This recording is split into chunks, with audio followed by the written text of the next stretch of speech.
ದೇಶಕ್ಕಾಗಿ ಹೋರಾಡಿದವರು ಜಾತ್ಯತೀತ ಧರ್ಮಾತೀತವಾಗಿ ಸುದೀರ್ಘ ಹೋರಾಟ ಮಾಡಿದ್ದರ ಫಲವಾಗಿ ದೇಶಕ್ಕೆ ಸ್ವಾತಂತ್ರ್ಯ ಸಿಕ್ಕಿತು. ಆದರೆ ಇಂದು ಜಾತಿ ಪದ್ಧತಿ ಹೆಚ್ಚಾಗುತ್ತಿರುವುದು ನೋವಿನ ಸಂಗತಿ ಎಂದು ಶಾಸಕ ಎ ಮಂಜು ಬೇಸರ ವ್ಯಕ್ತಪಡಿಸಿದರು. ಅರ್ಕಲಗೂಡು ಪಟ್ಟಣದ ಬಾಲಕರ ಸರ್ಕಾರಿ ಪದವಿ ಪೂರ್ವ ಕಾಲೇಜು ಮೈದಾನದಲ್ಲಿ ಗುರುವಾರ ರಾಷ್ಟ್ರೀಯ ಹಬ್ಬಗಳ ದಿನಾಚರಣಾ ಸಮಿತಿ ಏರ್ಪಡಿಸಿದ್ದ 78ನೇ ಸ್ವಾತಂತ್ರ್ಯೋತ್ಸವ ಸಮಾರಂಭದ ಅಧ್ಯಕ್ಷತೆ ವಹಿಸಿ ಮಾತನಾಡಿದ ಅವರು, ಎಲ್ಲ ಧರ್ಮದವರು ಒಟ್ಟಾಗಿ ಹೋರಾಟ ಮಾಡಿ ದೇಶಕ್ಕೆ ಸ್ವಾತಂತ್ರ್ಯ ತಂದುಕೊಟ್ಟ ಬಳಿಕ ಇಂದು ಜಾತಿ ಪದ್ಧತಿ ಹೆಚ್ಚಾಗುತ್ತಿರುವುದು ನೋವಿನ ಸಂಗತಿ. ಹಿಂದೆ ಬ್ರಿಟಿಷರ ದಬ್ಬಾಳಿಕೆಯಿಂದ ಬಿಡುಗಡೆಯಾಗಲು ಹಲವು ಜನನಾಯಕರು, ಸಾಮಾನ್ಯರು, ಮಹಿಳೆಯರು, ರೈತರು ಎಲ್ಲ ತ್ಯಾಗವನ್ನ ಮಾಡಿದ ಪ್ರಯುಕ್ತ ಸ್ವಾತಂತ್ರ್ಯ ಸಿಕ್ಕಿದೆ.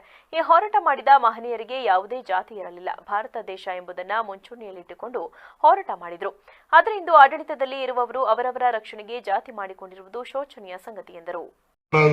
78 ವರ್ಷದ ಸ್ವತಂತ್ರ ದಿನಾಚರಣೆಯನ್ನ ಸಂಭ್ರಮದಲ್ಲಿ 1947 ಆಗಸ್ಟ್ 15ನೇ ತಾರೀಕು ಭಾರತ ದೇಶದ ಇತಿಹಾಸದ ಒಂದು ಮೈಲಿಗಲ್ಲು. ಈ ದಿನ ನಮ್ಮ ದೇಶದ ಬ್ರಿಟಿಷರು ದೀರ್ಘ ದಬ್ಬಾಳಿಕೆಗಳಿಂದ ಬಿಡುಗಡೆಗೊಂಡಂತಹ ದಿನ ಇವತ್ತು.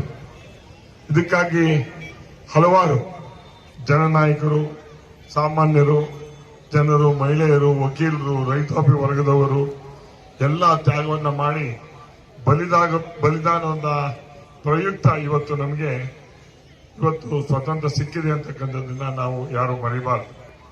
ಇದಕ್ಕೆ ಮುಂಚೂಣಿಯಾಗಿ ಹೋರಾಟದಲ್ಲಿ ಇದ್ದವರು ಮಹಾತ್ಮ ಗಾಂಧಿಯವರ ನೇತೃತ್ವದಲ್ಲಿ ನೆಹರು, ವಲ್ಲಭಾಯಿ ಪಟೇಲ್ ರವರು, ಅಂಬೇಡ್ಕರ್ ಅವರು, ಸರೋಜಿನಿ ನಾಯ್ಡು ಅವರು ಮುಂತಾದವರು ಗಣ್ಯಾತಿ ವರ್ಗದವರು. ತಹಶೀಲ್ದಾರ್ ಸೌಮ್ಯ ಮಾತನಾಡಿ, ಭಾರತದ ಸ್ವಾತಂತ್ರ್ಯ ಹೋರಾಟವು ದೀರ್ಘಕಾಲ ನಡೆಸಿದ್ರು. ಈ ಹೋರಾಟದಲ್ಲಿ ಪ್ರಾಣವನ್ನ ಕಳೆದುಕೊಂಡವರು ಸುಮಾರು 6 ಲಕ್ಷಕ್ಕೂ ಹೆಚ್ಚು ಜನ. ಅವರೆಲ್ಲರ ತ್ಯಾಗ ಬಲಿದಾನದಿಂದ ನಮಗೆ ಸ್ವಾತಂತ್ರ್ಯ ಸಿಕ್ಕಿದೆ. ನಾವುಗಳು ಈ ಸುದಿನದಂದು ಅವರೆಲ್ಲರನ್ನ ಸ್ಮರಿಸಿಕೊಳ್ಳಬೇಕು. ಮುಂದಿನ ದಿನಗಳಲ್ಲಿ ನಮ್ಮ ರಾಷ್ಟ್ರವು 5ನೇ ಶ್ರೀಮಂತ ರಾಷ್ಟ್ರವಾಗಿ ಹೊರಹೊಮ್ಮಲಿದ್ದು ತನ್ನದೇ ಆದ ಸ್ಥಾನಮಾನವನ್ನು ಹೊಂದಲಿದೆ ಎಂದರು.